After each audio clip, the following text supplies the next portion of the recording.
Hello, my name is Joseph Francis, and this is my final project for Mr. Jones's communications class.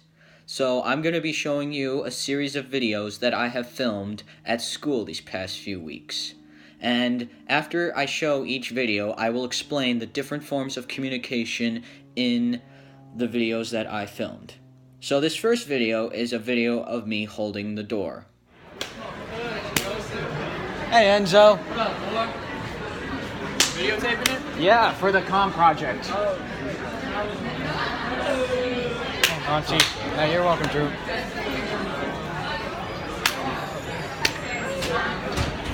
Oh my God! In that video, I noticed a lot of different forms of communication. I saw a lot of mass communication, which is communication between a huge group of people, and there were a lot of groups that were coming through the door, and I also saw a lot of nonverbal communication. I saw things like facial expressions, hand gestures, body language. Those are all types of nonverbal communication. And in this next video, I'm going to be showing you a video of me walking through the halls of my school.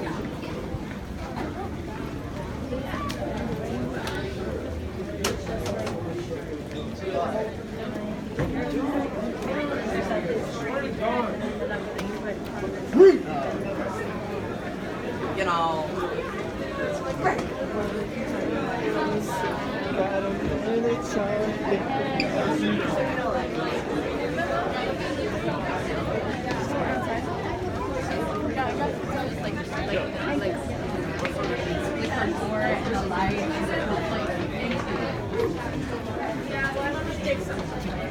Besides that, something that I can ask my family. Because I need to ask. That's nice sunflower.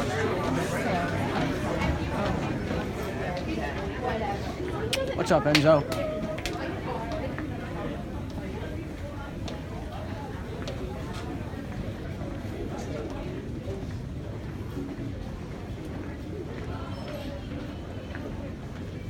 So in that video, I noticed a lot of the same stuff that I saw in my holding the door video. I saw a lot of mass communication, but towards the end, I did see some interpersonal communication. I saw two of my friends, Duncan Harden and Matt Palmer, walking by, and I know those two are very good friends, so that's a good form of interpersonal communication. But the biggest nonverbal thing I saw was towards the beginning. I saw this guy that had this look on his face. It was like, and from that, he looked like he was just not having a good day at all. And that's no good.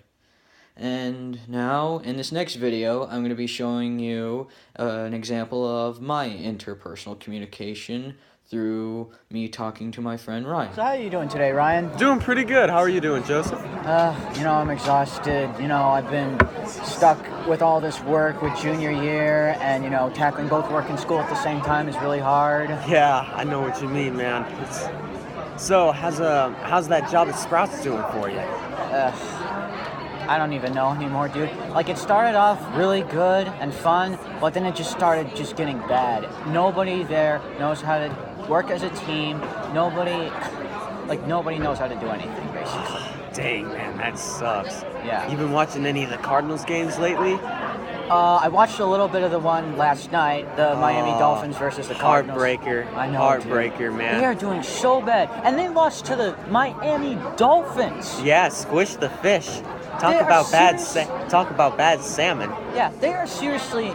The Miami Dolphins are like one of the worst NFL teams. So, first of all, I'd just like to say I apologize I didn't get Ryan's face in the entire video. I was more focused on talking to him than I was holding my phone, so apologies for that. Anyway, I noticed a lot of things in this video. I noticed some stuff about me and about Ryan. One of the things I noticed about me was that I tended to stutter a lot and repeat things. And that's one of the things I tend to do whenever I'm talking to my friends. I tend to say and a lot, and I also repeat things, which is one of the things I struggle with because I'm always afraid I'm going to say the wrong thing, or I never know exactly what to say. Yeah, that's one of my personal barriers. And some things I noticed about Ryan. So, Ryan, I noticed that he was blinking a lot.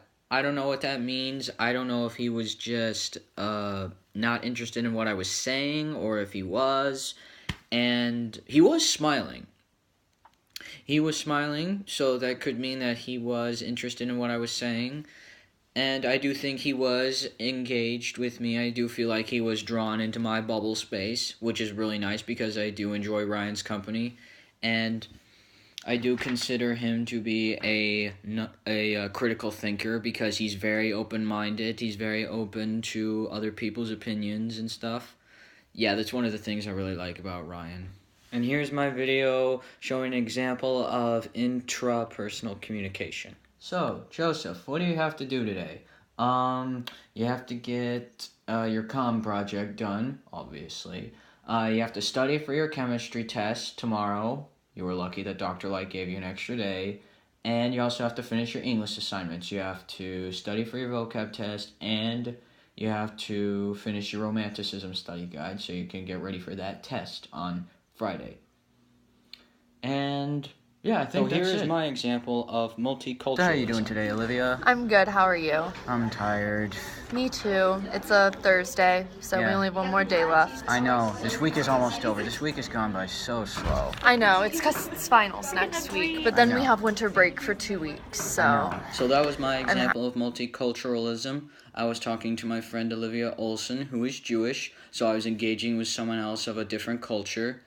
And I noticed not too much in this video because there wasn't a lot going on. It was a very short video, and yeah, there wasn't a lot. So, but one of the things I did notice was that I said I know a lot. Like after every sentence Olivia spoke, I said I know. And as I've said before, that is one of the things I struggle with when I'm talking to my friends. I tend to repeat things. So yeah, I do think that Olivia Olson is a critical thinker. I know that she's very open to other people's opinions. And I do feel she wasn't drawn into my bubble space. She was engaging with my conversation. So there are a lot of differences in cultural communication. Like people of different cultures tend to talk to each other in different languages, or they talk to each other in a certain way, like using sarcastic tones and stuff like that. And that's one of the things I see a lot at school. Like people of different cultures, like you got the popular people, you got the not so popular people, you got, the girls, and you got the boys. I know that guys tend to talk to each other, more sarcastically, like they say things to each other that they don't mean, but then they take it as a joke. And I know girls do a lot of the same stuff. They do talk to each other, sarcastically a lot. Girls call each other stuff that other people would say is very rude, but the girls see that as a compliment. So there are 3 models of communication.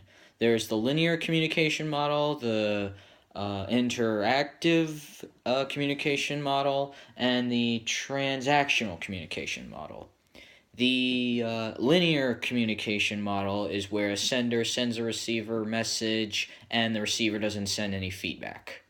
And then the interactive communication model is the opposite, where a sender sends a receiver message and the receiver sends feedback.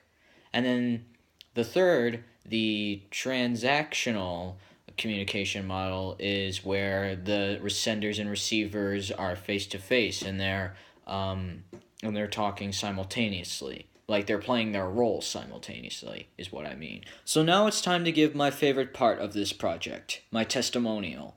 So overall, this first semester with communications with Mr. Jones has been fantastic. I have learned so much about myself, where I'm comfortable communication-wise, what my barriers are and how I can break them, how I can better my communication style and stuff like that.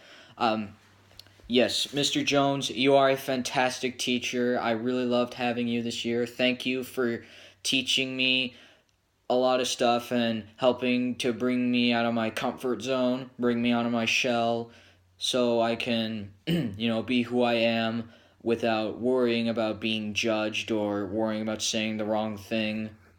And you have helped me with that a lot. Now, granted, I'm not completely out of my shell yet, but I'm working on it.